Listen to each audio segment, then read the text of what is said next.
के भन्न चाहनुहुन्छ त जापान आउन चाहने व्यक्तिहरूलाई? अब के भन्ने, जापान आउँदा चाहिँ अलिक सोच विचार गरेर आउनु होला, जापान भएर नफाल्नु होला। धेरै गाह्रो छ है। मान्छेले जापान अमेरिका भन्छन्, तर जापान अमेरिका आउँदाखेरि अलिक सोच विचार गरेर आउनु होला। यस्तो काम गर्न परेको छ होइन? कस्तो लागिरहेको तपाईँलाई कामको? गाह्रो छ नि अब जापानको काम होइन?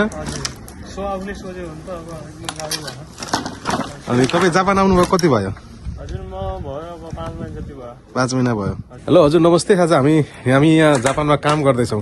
तपाईँहरूले सोच्नुभयो होला जापानमा राम्रो राम्रो काम पाइन्छ भनेर, तर यहाँ के गर्ने, हामी अब आफ्नै बाध्यता परिस्थितिले गर्दा देश छोडेर विदेशमा आउँदाखेरि हामीले गर्नुपर्ने काम जापानमा हामी गरिरहेका छौँ। तपाईँलाई मैले जापानको कामको देखाउँछु। हामी यो के काम भन्छ अरे हामीलाई? कन्स्ट्रक्सनको काम हो होइन? यो कन्स्ट्रक्सनको काम हो।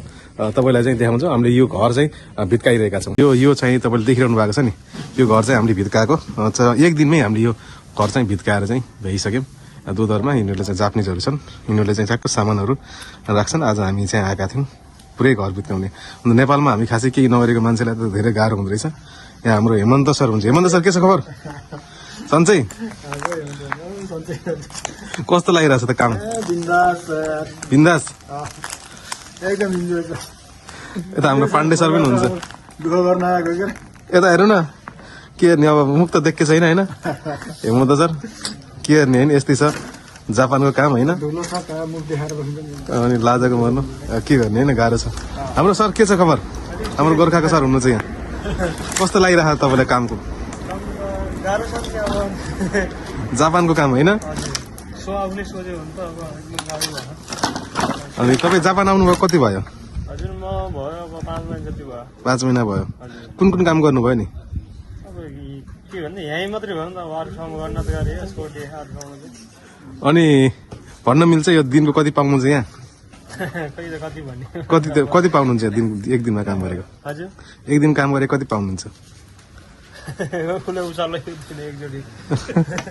यहाँ धेरै गाह्रो छ होइन? र हाम्रो यहाँ पाण्डे सर पनि हुनुहुन्छ, ग्रुपहरू हो। पाण्डे सर के छ, तपाईँ बिन्दास तरिकाले बस्नुभयो त? एकदम म त बिन्दास हो नि। टोपी खोल्नु भएको रहेछ है? टोपी खोलिदिएको नि। क्युकेमा होइन?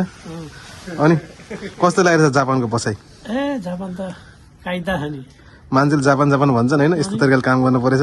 बुटलमा टक्क होटल खोलेर बसेको मान्छे है, होटलको साउजी यहाँ आएर चाहिँ यस्तोहरू काम गर्नु परेको छ।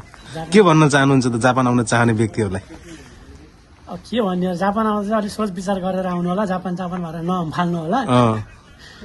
धेरै गाह्रो छ है। मान्छेले जापान अमेरिका भन्छन्, तर जापान अमेरिका आउँदाखेरि अलिक सोच विचार गरेर आउनु होला।